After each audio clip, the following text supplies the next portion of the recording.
हाँ जी, बिस्मिल्लाहिर्रहमानिर्रहीम। अच्छा जी स्टूडेंट्स, कल हमने कुछ न्यूमेरिकल स्टार्ट किए थे चैप्टर नंबर 6 के।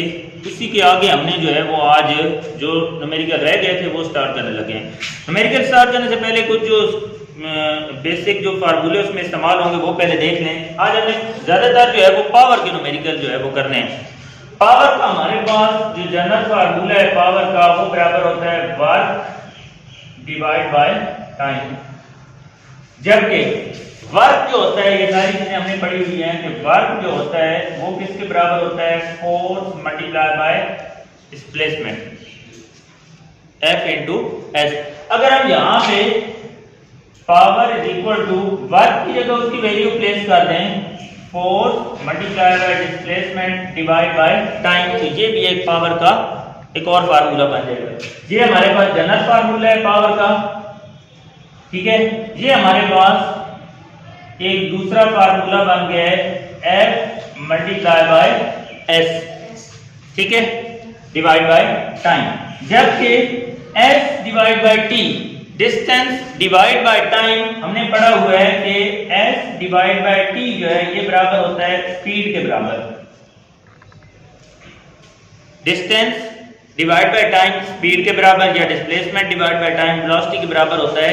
ये सारी चीजें हम पढ़ी हुई है, तो मैं यहाँ पे S डिवाइड बाय T की जगह क्या पुट कर सकता हूँ, स्पीड किसके बराबर होती है, स्पीड को V से रिप्रेजेंट करते हैं, तो इसकी जगह मैं F into S divide by T की जगह V पुट कर सकता हूँ। एक पावर का और फार्मूला बन गया हमारे पास। किसी को कोई परेशानी? क्या किया है, पावर का मेन फार्मूला क्या होता है, work divide by time. Work किसके बराबर होता है, F सरब S, force into displacement. Work की जगह हमने फोर्स इनटू डिस्प्लेसमेंट पुट कर दिया, एक और फार्मूला बन गया। S बाय T V के बराबर होता है। दूसरा chapter number 2 S divide by T जो है ये किसके बराबर होता है, V के बराबर होता है। तो S डिवाइड बाय T की जगह मैंने V पुट कर दिया, तो एक और पावर का फार्मूला बन गया F इंटू V। जबकि एक फार्मूला और भी आप देख लें पावर का, वो बराबर होता है, क्योंकि वर्क की वजह से जो किसी चीज के अंदर एनर्जी होती है, या पावर के जनरल फार्मूला याद रखें कि mgh डिवाइड बाय टाइम, क्योंकि पावर जो है potential energy divide by time के बराबर भी होती है, तो mgh डिवाइड बाय t, एक ये फार्मूला भी आप सिर्फ याद रख लें, ठीक है। ये चार फार्मूले हैं, ये हमने इस्तेमाल करने हैं इसके अंदर, और जो है हम न्यूमेरिकल कर लेंगे। सबसे पहले हमारे पास न्यूमेरिकल है जी 6.6। डेटा में बनाने लगा हूं 6.6 का। आप देखें, अब मोटर बोट्स बुक्स के ऊपर सारे बुक्स निकाल के डेटा बुक्स के ऊपर देखें जरा। A motor boats move at steady speed of 4 metre per second. एक पानी की जो बोट है, मोटर बोट है, वो किस स्पीड के साथ हरकत कर रही है, 4 मीटर पर सेकेंड की स्पीड के साथ हरकत कर रही है। तो सबसे पहले हमें क्या चीज गिवन है, स्पीड गिवन है 4 मीटर पर सेकेंड, और स्पीड को किससे रिप्रेजेंट करते हैं, v से। स्पीड को किससे रिप्रेजेंट करेंगे, v से। Speed is equal to 4 metre per second. Water resistance acting on it is 4000 newton. जो पानी की रेजिस्टेंस है, क्योंकि जब बोट पानी के ऊपर चलती है, जो कश्ती पानी के ऊपर चलती है, तो पानी क्या करता है, जाहिर है उसको चलने में जो रेजिस्ट करता है, जो रुकावट डालता है, वो रेजिस्टेंस की जो फोर्स है वो कितनी है, फोर्स। रेजिस्टेंस भी एक फोर्स है, तो उसको भी क्या करेंगे, F से ही रिप्रेजेंट करेंगे। रेजिस्टेंस क्या चीज है, एक फोर्स ही है। तो कौन सी फोर्स होती है, हमने रेजिस्टेंस पढ़ी हुई है। रेजिस्टेंस कौन सी फोर्स होती है, जो मुज़ाहमत करती है, जो रुकावट डालती है, ठीक है, रेजिस्टेंस फोर्स। तो रेजिस्टेंस फोर्स है हमारे पास 4000 न्यूटन। हाँ जी, calculate the power of its engine. उसके इंजन की पावर कैलकुलेट करके दें। क्या कैलकुलेट करना है, पावर। अब जरा डेटा को देख के बताएं कि कौन सा फार्मूला आपकी समझ में आ रहा है कि कौन सा फार्मूला लगेगा। हाँ जी, फोर्स और वेलोसिटी गिवन है या फोर्स और स्पीड गिवन है, तो फोर्स और स्पीड का फार्मूला पावर का होता है F into V। तो हम यहाँ पे पुट कर सकते हैं कि पावर इज इक्वल होती है फोर्स इनटू स्पीड। फोर्स हमारे पास है जी कितनी 4000, स्पीड हमारे पास है कितनी 4, तो पावर आ जाएगी हमारे पास 16000 और पावर का यूनिट होता है वाट। या आप इसको किलोवाट में भी लिख सकते हैं। पावर इज इक्वल टू 16000 का मतलब होता है किलो, तो इसकी जगह आप किलो लिखते हैं और साथ में वाट, किलोवाट। अच्छा जी, तो अगला जो न्यूमेरिकल हमने करना है 6.5 बीच में रह गया है, 6.5 भी स्मार्ट सिलेबस में है तो वो भी कर लेते हैं हम। 6.5, अच्छा 6.5 का मैं सबसे पहले डाटा बना लेता हूँ। 6.5 में हमारे पास है, सबसे पहले देखें बुक्स के ऊपर सारे, on reaching the top of a slope, कोई ढलवान है, कोई स्लोप है, उसकी टॉप पर पहुंचने के बाद 6 metre height from the bottom, और वो टॉप जो है वो बॉटम से कितनी हाइट पर है, 6 मीटर के हाइट। फॉर एग्जांपल इस तरह की कोई जो है वो कोई ढलवान टाइप है, कोई स्लोप है, ठीक है, और ये कितनी जमीन से कितनी बुलंदी पर है, 6 मीटर की हाइट पर है, यानी ये ग्राउंड है, ठीक है, ग्राउंड से ये एक स्लोप टाइप है और ये ग्राउंड से कितनी बुलंदी पर है, 6 मीटर की बुलंदी पर है। A cyclist has a speed of 1.5 metre per second, एक साइकिलिस्ट की स्पीड 1.5 मीटर पर सेकेंड है, वो यानी कि इस स्लोप के ऊपर एक साइकिलिस्ट जो है वो इस स्लोप के ऊपर चढ़ता है, बाइसिकल के साथ जो है वो स्लोप के ऊपर चढ़ता है, और किस स्पीड के साथ चढ़ता है, 1.5 मीटर पर सेकेंड की स्पीड के साथ वो ऊपर चढ़ता है। Find the kinetic energy and the potential energy of the cyclist, cyclist की आप काइनेटिक एनर्जी भी कैलकुलेट करके दें और उसकी पोटेंशियल एनर्जी भी कैलकुलेट करके दें। The mass of cyclist and his bicycle is 40 kilogram. Cyclist और उसकी जो बाइसिकल है उसका टोटल जो वेट है, जो सॉरी वेट नहीं, जो मास है उसका वो कितना है, 40 केजी है, 40 किलोग्राम है। अब जरा डेटा में लिख रहा हूं दोबारा, ये कहानी सारी समझ आ गई है आपको।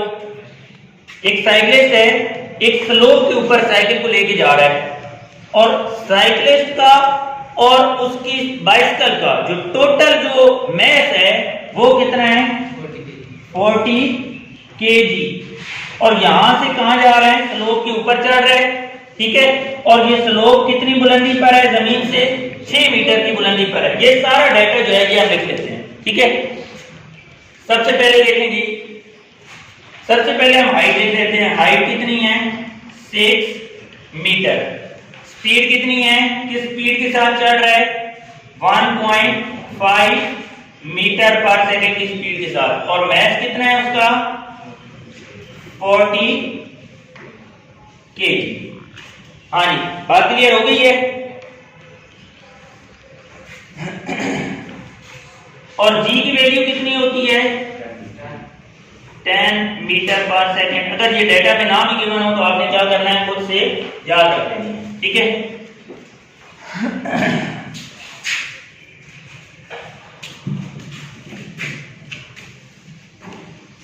अच्छा जी, सबसे क्या क्या मालूम करना है, काइनेटिक एनर्जी भी मालूम करनी है और पोटेंशियल एनर्जी भी मालूम करनी है। ये सारी चीजें जो है ये आपने कैलकुलेट करनी है। सॉल्यूशन की तरफ चलते हैं हम। सबसे पहले देखेंगे काइनेटिक एनर्जी। काइनेटिक एनर्जी मालूम करनी है तो काइनेटिक एनर्जी जो होती है वो बराबर होती है हाफ mv का square. Kinetic energy is equal to half, mass कितना है 40, और स्पीड कितनी है जी 1.5। स्पीड का स्क्वायर है तो इधर क्या करेंगे हम, स्क्वायर ले लेंगे, तो काइनेटिक एनर्जी कितनी हो जाएगी, 2 का टेबल 40 का 20 टाइम्स जाएगा। 20 को 1.5 के स्क्वायर में कितना आ रहा है?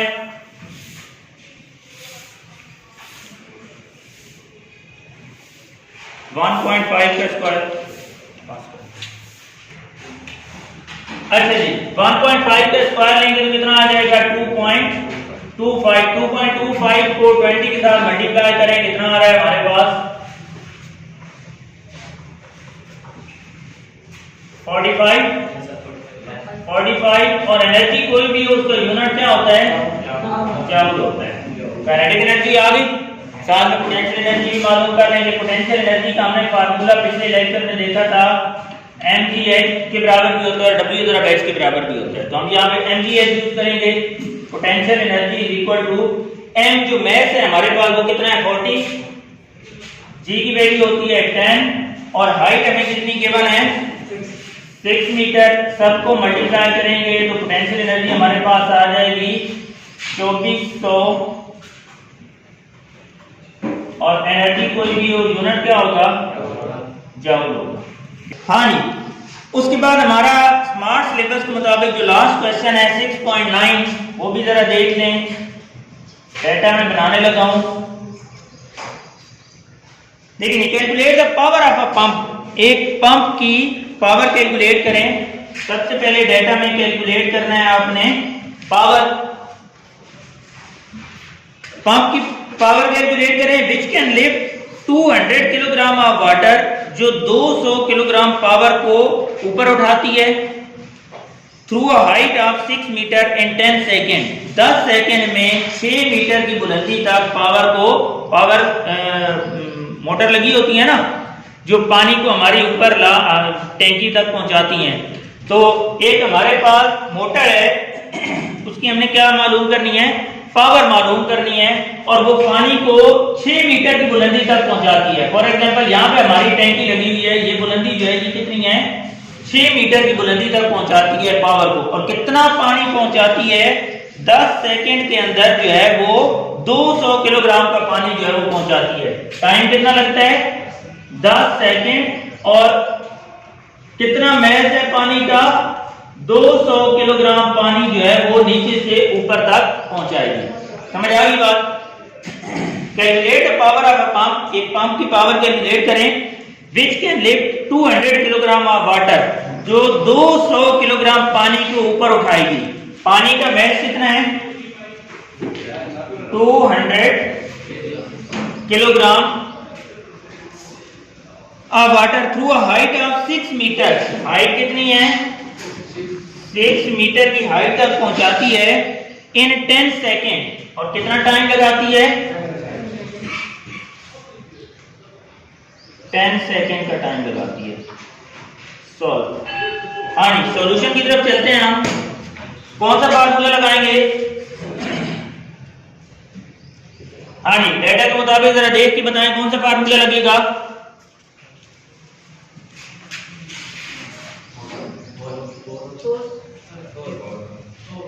शाबाश। mgh divide by time. Math कितना है हमारे पास? 200, g10, हाइट कितनी है? 6 मीटर और टाइम कितना है? 10। 10 से 10 कैंसल, 6 को 200 से मल्टीप्लाई करेंगे तो कितना आ जाएगा? 1200। और पावर का यूनिट क्या होता है? 1। चलिए।